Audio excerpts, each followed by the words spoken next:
Buenas tardes, bienvenidos a esta masterclass sobre culturas tóxicas y culturas para el crecimiento en el marco del Máster de Recursos Humanos. Mi nombre es César González Cantón, soy doctor en Filosofía y MBA por la Escuela de Negocios IES de la Universidad de Navarra. Y hoy quería hablar sobre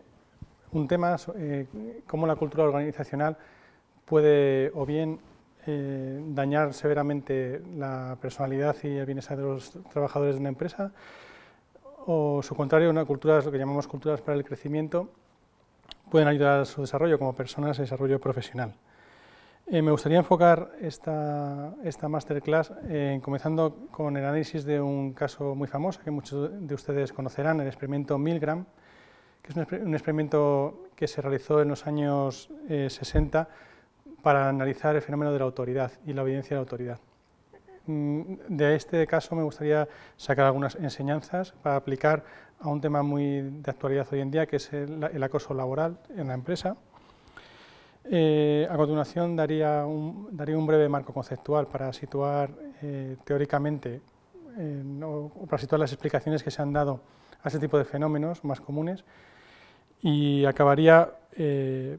analizando las características de una cultura tóxica y una cultura para el crecimiento basado en las reflexiones anteriores. En primer lugar, el experimento Milgram fue realizado por el psicólogo neoyorquino Stanley Milgram, profesor en la Universidad estadounidense, que se preguntaba cómo es posible que durante la Segunda Guerra Mundial la mayoría de la sociedad alemana siguiera los dictados de la autoridad nazi. ¿Cómo era posible que soldados comunes o que personas comunes realizaran aquellos crímenes horribles que se les atribuyó, denunciaran a sus vecinos, entregaran a los judíos a las autoridades y en general fueran cómplices de una de las mayores masacres y mayores crímenes contra la humanidad que ha habido en la historia? Milgram se planteaba esta cuestión porque desde su punto de vista estas personas no eran peores que los demás, no estábamos ante una sociedad de sádicos, una sociedad de personas especialmente crueles, sino que en principio él consideraba que eran personas normales y que este comportamiento se debía o se tenía que deber a factores externos que no eran propiamente del carácter moral de estas personas. En este sentido estaba en línea con lo que Hannah Arendt llamó esta pensadora política alemana la banalidad del mal. Con esto Hannah Arendt se refería a un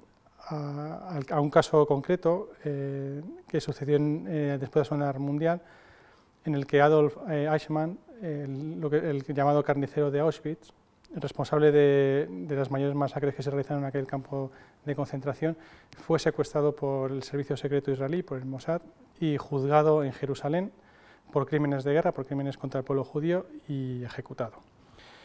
Hannah Arendt, analizando aquellos casos, el reporte del juicio, vio que Adolf Eichmann no era una persona especialmente cruel ni un loco,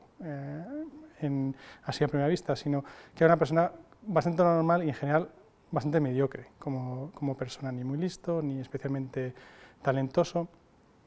ni nada por el estilo. Y Hannah Arendt llegó a la conclusión de que muchas veces las mayores expresiones de maldad, los mayores crímenes son realizados por personas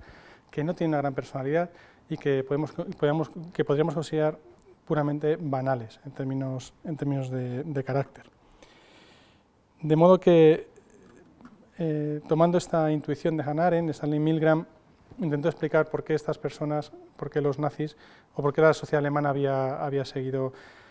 al pie de la letra los dictados de las autoridades de su tiempo durante la Segunda Guerra Mundial.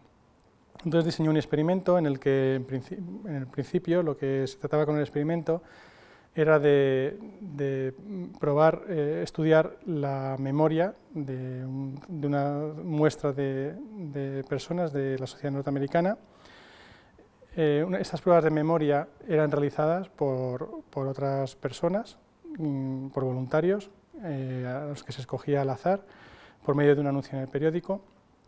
que tenían que que vigilar o que tenían que comprobar si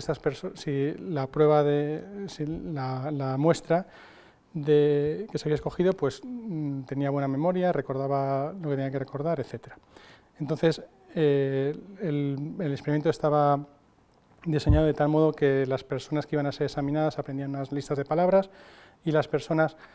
que tenían que examinar estaban detrás de un control de mandos y hacían las preguntas pertinentes. Si la persona que estaba siendo examinada, llamémosle el alumno, contestaba bien, se pasaba a la siguiente pregunta. Si contestaba mal, se administraba una pequeña descarga eléctrica. Y así se seguía sucesivamente